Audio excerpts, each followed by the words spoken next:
our next topic is bond parameters.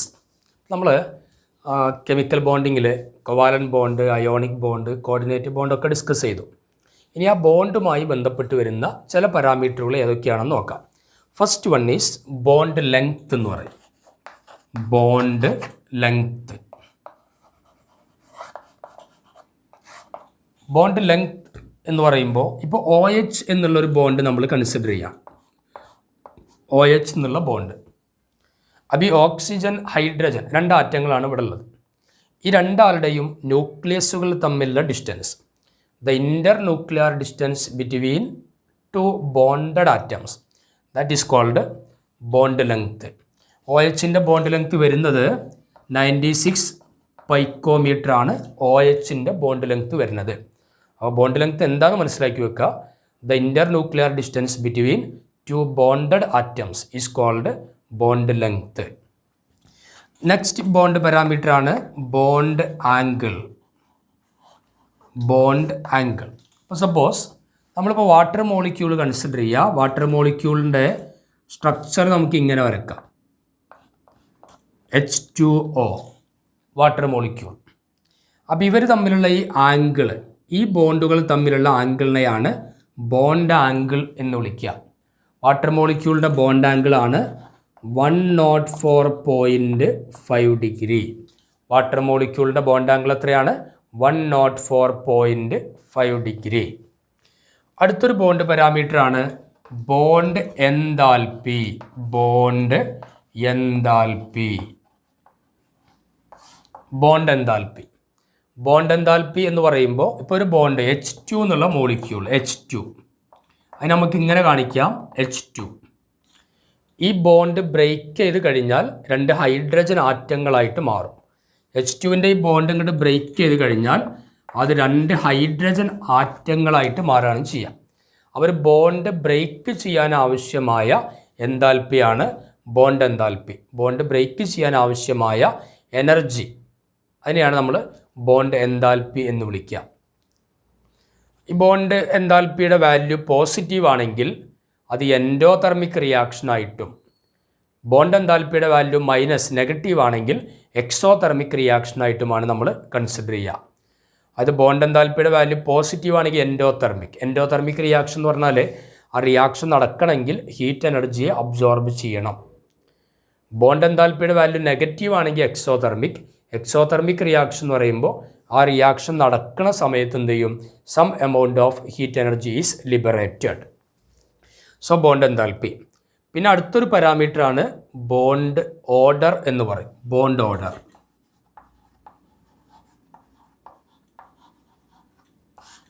Bond order എന്ന് പറഞ്ഞാൽ ബോണ്ടിൻ്റെ എണ്ണത്തെയാണ് bond order എന്ന് വിളിക്കുക. ഒരു മോളിക്യൂള് ഫോം ചെയ്യുമ്പോൾ അവിടെ ഉണ്ടാകുന്ന ബോണ്ടിൻ്റെ എണ്ണമാണെന്ത്? Bond order. ഇപ്പോൾ സപ്പോസ് ഹൈഡ്രജനും തമ്മിൽ കൂടിച്ചേരുക ത്രൂ എ സിംഗിൾ ബോണ്ട്. നമ്മൾ നേരത്തെ പഠിച്ചതാണ്. അപ്പോൾ സിംഗിൾ ബോണ്ടാണ് ഇവിടെ ഉള്ളത്. So here bond order is 1. Bond order is 1. Oxygen bond ഏതാ വരിക? ഡബിൾ ബോണ്ടാണ് വരിക. അപ്പോൾ ഓക്സിജൻ ബോണ്ട് ഡബിൾ ബോണ്ടാണ്. So here bond order is 2. Bond order is 2. Nitrogen bond triple ബോണ്ടാണ് വരിക. So bond order is 3. ഇങ്ങനെ ഒരു മോളിക്യൂൾ ഫോം ചെയ്യുമ്പോൾ അവിടെയുള്ള ബോണ്ടിൻ്റെ എണ്ണത്തെയാണ് നമ്മൾ എന്തെന്ന് വിളിക്കുക? ബോണ്ട് ഓർഡർ എന്ന് വിളിക്കുക. ആ ബോണ്ട് പാരാമീറ്റേഴ്സ് നമ്മൾ ഡിസ്കസ് ചെയ്തത് bond length, bond angle, bond enthalpy, bond order. ഇനി നമുക്ക് അടുത്തത് ഡിസ്കസ് ചെയ്യാനുള്ളത് റെസൊണൻസ് സ്ട്രക്ചർ എന്നുള്ളതാണ്. അഞ്ചാമത്തെ ബോണ്ട് പാരാമീറ്റർ ആയിട്ട് നമ്മൾ ഡിസ്കസ് ചെയ്യുക റെസൊണൻസ് സ്ട്രക്ചർ.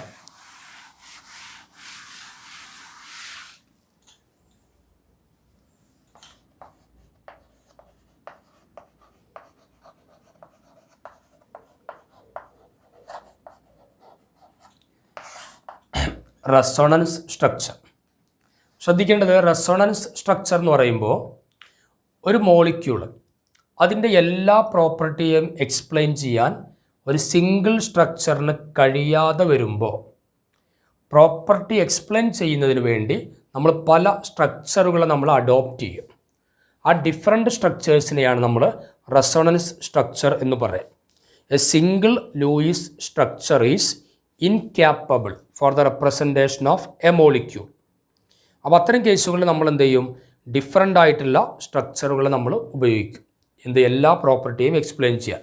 അവിടെ ശ്രദ്ധിക്കേണ്ടത് അതിലൊരു ഒറ്റ സ്ട്രക്ചറിന് പോലും എല്ലാ പ്രോപ്പർട്ടിയും എക്സ്പ്ലെയിൻ ചെയ്യാൻ കഴിയില്ല. ചില പ്രോപ്പർട്ടി എക്സ്പ്ലെയിൻ ചെയ്യാൻ പറ്റും, ചിലത് കഴിയില്ല. അങ്ങനെ എല്ലാതും എക്സ്പ്ലെയിൻ ചെയ്യാൻ വേണ്ടി ഒരുപാട് സ്ട്രക്ചറുകളെ നമ്മൾ അഡോപ്റ്റ് ചെയ്യാം. അവരെ വിളിക്കുന്ന പേരാണെന്ത്, റെസൊണൻസ് സ്ട്രക്ചർ അല്ലെങ്കിൽ കനോണിക്കൽ ഫോംസ് എന്നാണ് വിളിക്കുക. ഇപ്പോൾ സപ്പോസ് ഓസോൺ നമ്മൾ എടുക്കാം. ഓസോണിൻ്റെ ഒരു സ്ട്രക്ചർ ഇങ്ങനെയാണ്, O single bond O double bond O. ഇതിൻ്റെ അടുത്തൊരു കനോണിക്കൽ ഫോം അല്ലെങ്കിൽ റെസൊണൻസ് സ്ട്രക്ചറാണ് O single bond O double bond O. ഇത് രണ്ടും O3 ആണ്, അതായത് ഓസോൺ. ഇനി നമ്മൾ ശ്രദ്ധിക്കേണ്ടത് ഇങ്ങനെ റെസൊണൻസ് സ്ട്രക്ചർ ഉണ്ടാവാനുള്ള ചില കണ്ടീഷനുണ്ട്. കണ്ടീഷൻ ഇതാണ്, ഇവിടുത്തെ ആറ്റങ്ങളുടെ എണ്ണം ഈക്വൽ ആയിരിക്കണം. ഏതായാലും ഒരു കോമ്പൗണ്ട് ആകുമ്പോൾ ആറ്റത്തിൻ്റെ എണ്ണം ഈക്വൽ ആയിരിക്കും. 3 ഓക്സിജൻ ആറ്റമാണ് രണ്ടിടത്തുള്ളത്. ഇവിടുത്തെ ബോണ്ടുകളുടെ എണ്ണം ഈക്വൽ ആവണം. ബോണ്ട് ഏതൊക്കെയാണ്?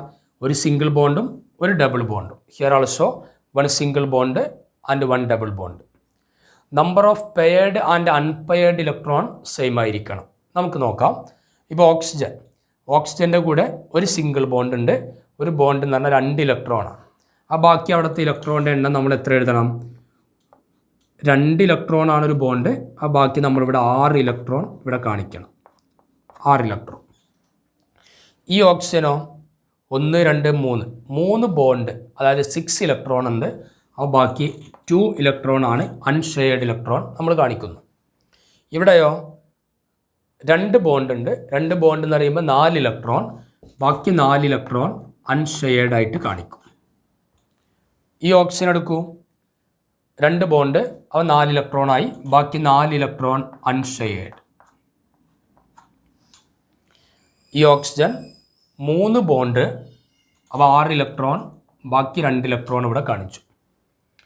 ഈ ഓക്സിജൻ ഒരു ബോണ്ട് എന്ന് പറഞ്ഞാൽ 2 ഇലക്ട്രോൺ, ബാക്കി 6 ഇലക്ട്രോൺ അൺഷെയർഡ് ആയിട്ട് നമ്മൾ കാണിക്കും. 6 ഇലക്ട്രോൺ. അപ്പോൾ ഇനി നോക്ക്, ഈ ഓക്സിജനിൽ 6 അൺഷെയർഡ് ഇലക്ട്രോൺ, ഇവിടെ 6 unshared electron. Oxygen 2 unshared electron, 2 unshared electron, 4 unshared electron. അപ്പോൾ അവിടെ ശ്രദ്ധിക്കേണ്ടത് ബോണ്ടിങ്ങിൽ പങ്കെടുക്കുന്ന ഇലക്ട്രോണുകളുടെയും പങ്കെടുക്കാത്ത ഇലക്ട്രോണുകളുടെയൊക്കെ എണ്ണം സെയിം ആയിരിക്കണം. അപ്പോൾ അതൊക്കെ സെയിം ആകുമ്പോൾ മാത്രമേ ഒരു റെസൊണൻസ് സ്ട്രക്ചറുകൾ ഫോം ചെയ്യുള്ളൂ. പിന്നെ ഈ സ്ട്രക്ചറുകൾ തമ്മിൽ കമ്പയറബിൾ എനർജി ആയിരിക്കണം. അതായത് 2 സ്ട്രക്ചറുകളും തമ്മിൽ ഒരുപാട് എനർജി ഡിഫറൻസ് ഉണ്ടാവാൻ പാടില്ല, കമ്പയറബിൾ ആയിരിക്കണം. ഏകദേശം ഒരേപോലത്തെ എനർജി ഉണ്ടാവാൻ പാടുള്ളൂ. അതൊക്കെയാണ് റെസൊണൻസ് സ്ട്രക്ചറിൻ്റെ കേസിൽ വരുന്നത്. പിന്നെ നമുക്ക് വളരെ ഫെമിലിയർ ആയിട്ടുള്ള ഒരു റെസൊണൻസിന് എക്സാമ്പിളായിട്ട് എടുക്കാൻ പറ്റുന്ന ഒന്നാണ് ബെൻസീൻ എന്ന് പറയും. ബെൻസീൻ എന്ന് പറയുമ്പോൾ C6H6 എന്നാണ് അതിൻ്റെ മോളിക്കുലാർ ഫോർമുല. Benzene C6H6. ബെൻസീൻ്റെ സ്ട്രക്ചർ നമുക്ക് ഇങ്ങനെ വരയ്ക്കാൻ പറ്റും. ബെൻസീൻ വരയ്ക്കുമ്പോൾ നമ്മൾ ചെറിയ ക്ലാസ്സിലൊക്കെ പഠിച്ചിട്ടുണ്ടാവും. ആൾട്ടർനേറ്റീവ് ആയിട്ട് double bond, single bond, double bond, single bond, double bond, single bond. ഇതിൻ്റെ മറ്റൊരു സ്ട്രക്ചറായിട്ട്, റെസൊണൻസ് സ്ട്രക്ചറായിട്ട് നമുക്ക് വരയ്ക്കാൻ പറ്റുക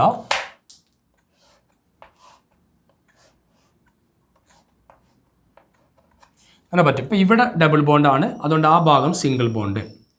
അടുത്ത double bond, single bond, double bond, single bond, double bond. ഇത് ബെൻസീൻ്റെ റെസൊണൻസ് സ്ട്രക്ചേഴ്സാണ്. നോക്കി, ഇവിടെയും 3 ഡബിൾ ബോണ്ട്, അവിടെയും 3 ഡബിൾ ബോണ്ട്. ആൾമോസ്റ്റ് സിമിലർ ആണ്, അതിൻ്റെ എനർജി ഒക്കെ ഏകദേശം ഒരുപോലെയാണ്. അപ്പോൾ ഇതിനെയാണ് നമ്മൾ റെസൊണൻസ് എന്നുള്ള കൺസെപ്റ്റിലൂടെ മനസ്സിലാക്കുന്നത്. അതൊരൊറ്റ ഒരു മോളിക്യൂളിൻ്റെ എല്ലാ പ്രോപ്പർട്ടിയെയും എക്സ്പ്ലെയിൻ ചെയ്യാൻ ഒരു സിംഗിൾ സ്ട്രക്ചറിന് കഴിയാണ്ട് വരുമ്പോൾ നമ്മൾ വ്യത്യസ്തമായ സ്ട്രക്ചറുകൾ അഡോപ്റ്റ് ചെയ്യും. അവിടുത്തെ നമ്പർ ഓഫ് ഇലക്ട്രോണുകൾ സെയിം ആയിരിക്കണം, നമ്പർ ഓഫ് ബോണ്ട് സെയിം ആയിരിക്കണം. Different structures have comparable energy. ഈ കണ്ടീഷനൊക്കെ സാറ്റിസ്ഫൈ ചെയ്യുകയാണെങ്കിൽ അവിടെ നമ്മൾ എന്ത് ചെയ്യും? ഡിഫറെൻറ്റ് സ്ട്രക്ചേഴ്സിനെ അഡോപ്റ്റ് ചെയ്യും. ആ സ്ട്രക്ചറുകളെയാണ് നമ്മൾ കനോണിക്കൽ സ്ട്രക്ചർ അല്ലെങ്കിൽ റെസൊണൻസ് സ്ട്രക്ചേഴ്സ് എന്ന് വിളിക്കുക. ഓക്കെ, ക്ലിയർ ആണല്ലോ?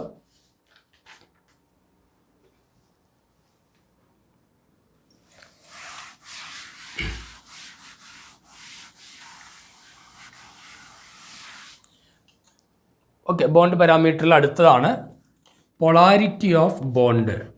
Polarity of bonds. Bond polarity. അപ്പോൾ നമുക്കറിയാം മോളിക്യൂളുകൾ പോളാറാണോ നോൺ പോളാറാണോ എന്ന് നമുക്ക് പഠിച്ചിട്ടുണ്ടാവും. എന്താ പോളാർ മോളിക്യൂൾ എന്ന് പറഞ്ഞാൽ? പോളാറും നോൺ പോളാറും എന്താ മനസ്സിലാക്കിയത്? അവിടെ നമ്മൾ ശ്രദ്ധിക്കേണ്ടത് ഒരു ബോണ്ട് ഉണ്ടാവാണ്, ഒരു കൊവാലൻ്റ് ബോണ്ട്. ഒരു കൊവാലൻ്റ് ബോണ്ട് എന്ന് പറയുമ്പോൾ അവിടെ 2 ഇലക്ട്രോൺ ഉണ്ടാവും. ഈ 2 ഇലക്ട്രോണും ഇപ്പോൾ ഒരേ ചാർജുള്ള 2 ആൾക്കാരാണെങ്കിൽ, ഒരേ ഹോമോന്യൂക്ലിയർ ആയിട്ടുള്ള ഡയാറ്റോമിക് മോളിക്യൂളാണ് വിചാരിക്കുക. Suppose H2. അപ്പോൾ ഇവിടെ ഈ ഒരു ബോണ്ട് എന്ന് പറയുമ്പോൾ 2 ഇലക്ട്രോൺ ഉണ്ട്. ആ 2 ഇലക്ട്രോണും ഇതിൻ്റെ സെൻറ്റർ ഭാഗത്തേക്ക് സെൻട്രലൈസ് ചെയ്തിരിക്കും. 2ൻ്റെ അടുത്തേക്കല്ല, 2ൻ്റെയും കൂടെ സെൻട്രലായിട്ടാണ് എന്ത് ചെയ്യുക, ആ 2 ഇലക്ട്രോൺ ഇവിടെ ഉണ്ടായിരിക്കും. അതേസമയം വേറൊരു മോളിക്യൂളാണ് HCl. ഇവിടെയും ഈ ബോണ്ട് എന്ന് പറയുമ്പോൾ 2 ഇലക്ട്രോൺ ഉണ്ട്. ആ 2 ഇലക്ട്രോണും ഷിഫ്റ്റ് ചെയ്യപ്പെടുന്നത് മോർ ഇലക്ട്രോനെഗറ്റീവായ എലമെൻറ്റിൻ്റെ അടുത്തേക്കാണ്. മോർ ഇലക്ട്രോനെഗറ്റീവായ എലമെൻറ്റ്. ഇവിടെ ആരാ മോർ ഇലക്ട്രോനെഗറ്റീവ്? ക്ലോറിൻ. അപ്പോൾ 2 ഇലക്ട്രോണിൻ്റെയും ആരുടെ അടുത്തേക്കാണ് വരുന്നത്? ക്ലോറിൻ്റെ അടുത്തേക്ക് വരും. ക്ലോറിൻ്റെ അടുത്തേക്ക് വരുന്നത് കൊണ്ട് ഈ ക്ലോറിന് ഇലക്ട്രോനെഗറ്റിവിറ്റി കൂടി ഇലക്ട്രോൺ അടുത്തേക്ക് വരുന്നത് കൊണ്ട് അതിനൊരു സ്മോൾ നെഗറ്റീവ് ചാർജ് കിട്ടും. ഡെൽറ്റ മൈനസ് എന്നാണ് റെപ്രസെൻ്റ് ചെയ്യുക, സ്മോൾ നെഗറ്റീവ്. അപ്പോൾ അതുകൊണ്ട് ഇതിന് കറസ്പോണ്ടിങ് ആയിട്ട് ഡെൽറ്റ പ്ലസ് സ്മോൾ പോസിറ്റീവ് ചാർജും കിട്ടും. കാരണം അതിൻ്റെ ഇലക്ട്രോണും കൂടെ എന്ത് ചെയ്തിരിക്കണേ, അപ്പുറത്തേക്ക് ഷിഫ്റ്റ് ചെയ്യപ്പെട്ടിട്ടുണ്ട്. അപ്പോൾ ഇങ്ങനെ ഒരു മോളിക്യൂളിൽ ചാർജ് ഡിഫറൻസ് ഉണ്ടെങ്കിൽ നമ്മൾ അതിനെ വിളിക്കുന്ന പേരാണ് പോളാർ മോളിക്യൂൾസ്. ചാർജ് ഡിഫറൻസ് ഉണ്ടെങ്കിൽ അതിൻ്റെ പേരെന്താണ്? പോളാർ മോളിക്യൂൾ എന്നാണ് വിളിക്കുക. Polar molecule. അതേസമയം H2ൻ്റെ കേസിലോ ഇവിടെ ചാർജ് ഡിഫറൻസ് ഇല്ല, 2 ആൾക്കും സെയിം ചാർജാണ്. ആ സെയിം ചാർജ് ആണെങ്കിൽ അതിനെ വിളിക്കുന്ന പേര് non polar molecules. Non polar molecules. Non polar molecule. Okay, അപ്പോൾ നമ്മളവിടെ ശ്രദ്ധിക്കേണ്ടത് നോൺ പോളാർ മോളിക്യൂളും പോളാർ മോളിക്യൂളും നമുക്ക് മനസ്സിലായി. ഇനി പോളാർ ആണെങ്കിൽ തന്നെ എത്രത്തോളം പോളാർ, ആ ഡിഗ്രി ഓഫ് പൊളാരിറ്റി എക്സ്പ്രസ് ചെയ്യാൻ നമ്മൾ ഉപയോഗിക്കുന്ന ഒരു ടേമാണ് dipole moment. Degree of polarity can be expressed in terms of dipole moment.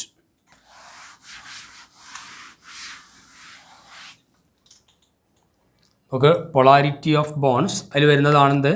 Dipole moment.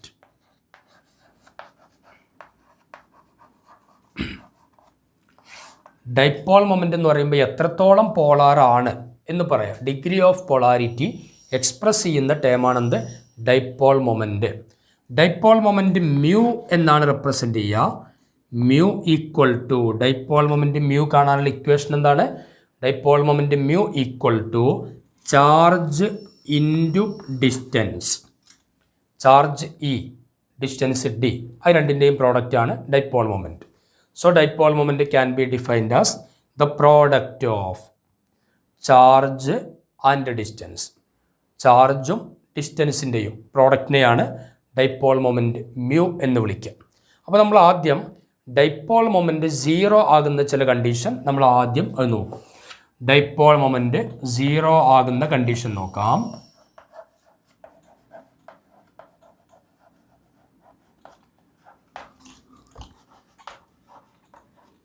Dipole moment is 0. ഏതൊക്കെ കണ്ടീഷനാണ്? നമുക്കറിയാം നോൺ പോളാർ മോളിക്യൂളുകളുടെ കേസിലൊക്കെ ഡൈപോൾ മൊമെൻറ്റ് എന്തായിരിക്കും? 0 ആയിരിക്കും. അതായത് നോൺ പോളാർ ആകാനുള്ള ചില കണ്ടീഷനും കൂടെയാണ് നമ്മളിവിടെ ഡിസ്കസ് ചെയ്യുക. ഡൈപോൾ മൊമെൻറ്റ് 0 ആകാനുള്ള ഒന്നാമത്തെ condition homonuclear diatomic molecules.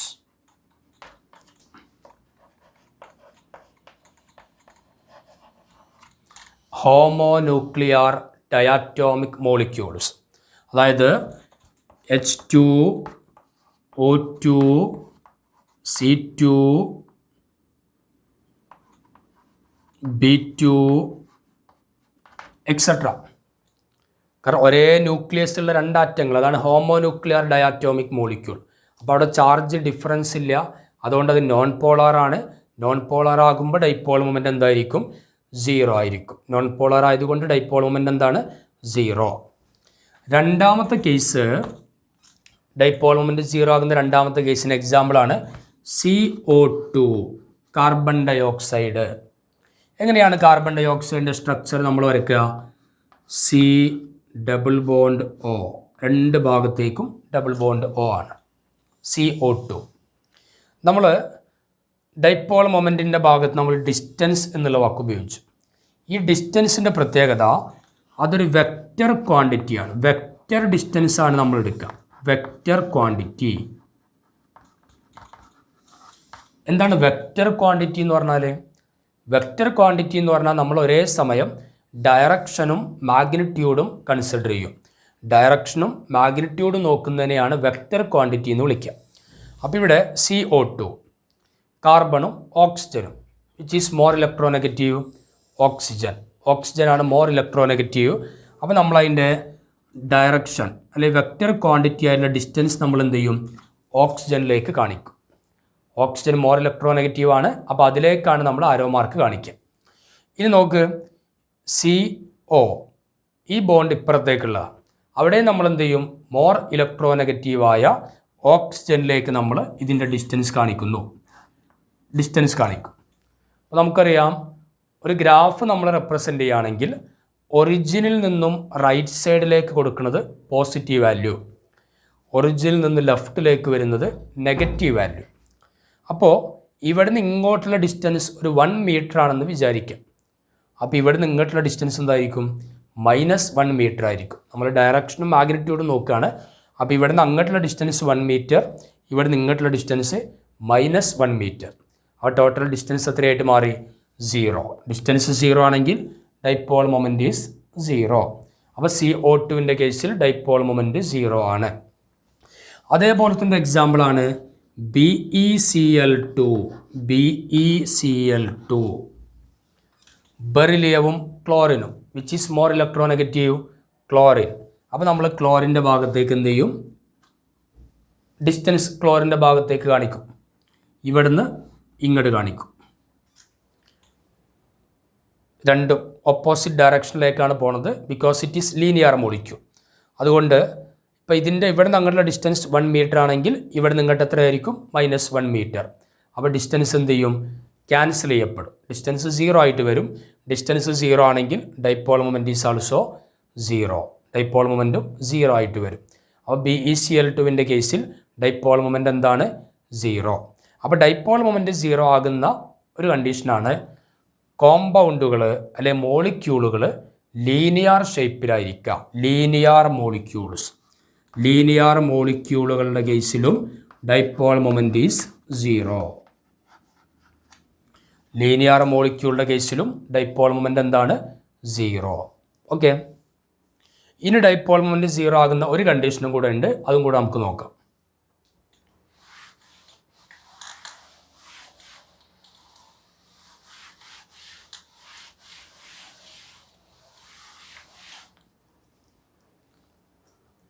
Dipole moment 0 ആകുന്ന അടുത്ത കണ്ടീഷൻ ഏതാണെന്ന് നോക്കാം. Suppose BF3 boron trifluoride, central atom ആരാ? ബോറോൺ. നമ്മളതിൻ്റെ സ്ട്രക്ചർ ഒന്ന് വരയ്ക്കാം. ബോറോൺ 3 ഫ്ലോറിൻ ഉണ്ട്.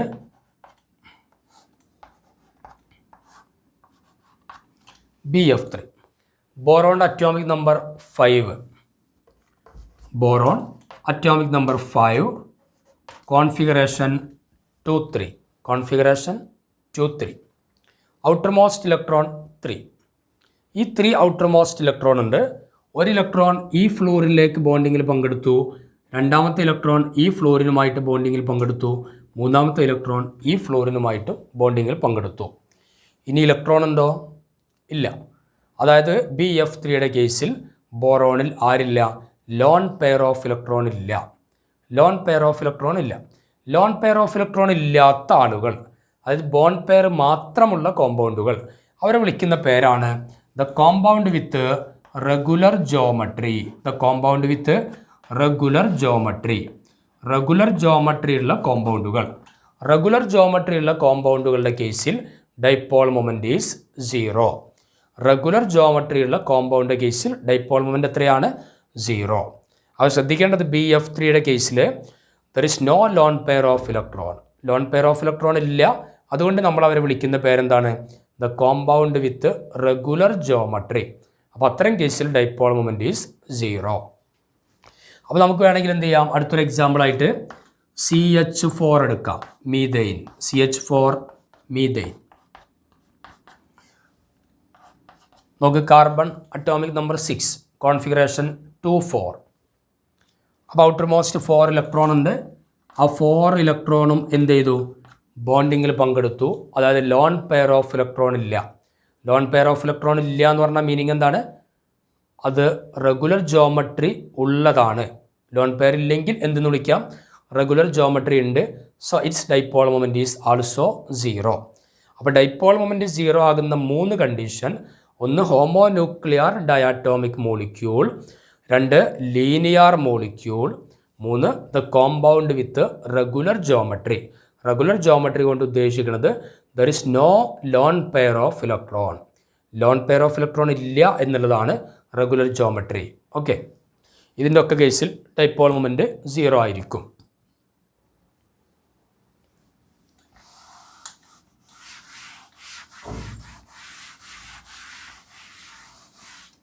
ഇനി ഡൈപോൾ മൊമെന്റ് നോൺ 0 ആകുന്ന കണ്ടീഷൻ ഏതൊക്കെയാണെന്ന് നോക്കാം. ഡൈപോൾ മൊമെന്റ് നോൺ 0 ആകുന്ന കണ്ടീഷൻ, ഉദാഹരണത്തിന് H2O, വാട്ടർ മോളിക്യൂൾ.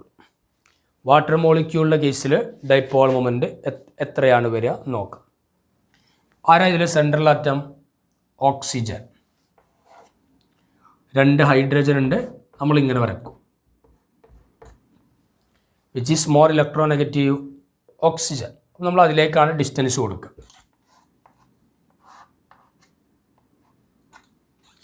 നോക്ക്, ഓക്സിജൻ്റെ അറ്റോമിക് നമ്പർ എത്രയാണ്? 8. ഓക്സിജൻ്റെ atomic number 8. Configuration 2,6. Outermost 6 electron ഉണ്ട്. അതിലത്തെ 1 ഇലക്ട്രോൺ ഈ ഹൈഡ്രജനുമായിട്ട് ബോണ്ടിങ്ങിൽ പങ്കെടുത്തു. രണ്ടാമത്തെ ഇലക്ട്രോൺ ഈ ഹൈഡ്രജനുമായിട്ട് ബോണ്ടിങ്ങിന് വേണ്ടി കൊടുത്തു. ബാക്കി എത്ര ഇലക്ട്രോൺ ഉണ്ട്? 6 ഇലക്ട്രോണിൽ 2 എണ്ണം ബോണ്ടിങ്ങിലേക്ക് പങ്കെടുത്തു. ബാക്കി 4 ഇലക്ട്രോൺ ഉണ്ട്. ആ 4 ഇലക്ട്രോൺ ബോണ്ടിങ്ങിൽ പങ്കെടുക്കാത്ത ഇലക്ട്രോണാണ്. അവരെ നമുക്കിങ്ങനെ കാണിക്കാം. 4 ഇലക്ട്രോൺ എന്ന് പറയുമ്പോൾ 2 loan pair of electron. 4 electron എന്ന് പറയുമ്പോൾ 2 loan pair of electron. 2 loan pair of electrons. ഇതാണ് H2O. അപ്പോൾ ലോൺ പെയർ ഓഫ് ഇലക്ട്രോൺ ഉണ്ട് എന്നുള്ളത് കൊണ്ട് അത് റെഗുലർ ജോമെട്രി അല്ല. റെഗുലർ ജോമെട്രി അല്ലാത്തത് കൊണ്ട് അതിനൊരു ഡൈപോൾ മൊമെൻ്റ് ഉണ്ടായിരിക്കും. ഇതിൻ്റെ ഡൈപോൾ മൊമെൻറ്റിൻ്റെ value 1. Dipole moment mu equal to 1.82 D. D എന്ന് പറഞ്ഞാൽ ഡൈപോൾ മൊമെൻറ്റിൻ്റെ യൂണിറ്റ് ആണ് ഡിബെ. DEBYE, debye. അപ്പോൾ mu equal to 1.82 debye. 1.82 debye. അപ്പോൾ H2O വാട്ടർ മോളിക്യൂളിൽ ലോൺ പെയർ ഓഫ് ഇലക്ട്രോൺ ഉണ്ടായതുകൊണ്ട് അതിന് കൃത്യമായ ഡൈപോൾ മൊമെൻ്റ് ഉണ്ട്. അതിൻ്റെ വാല്യൂ എത്രയാണ്? 1.82 ഡിബെ. നമുക്ക് അടുത്തൊരു കോമ്പൗണ്ട് നോക്കാം.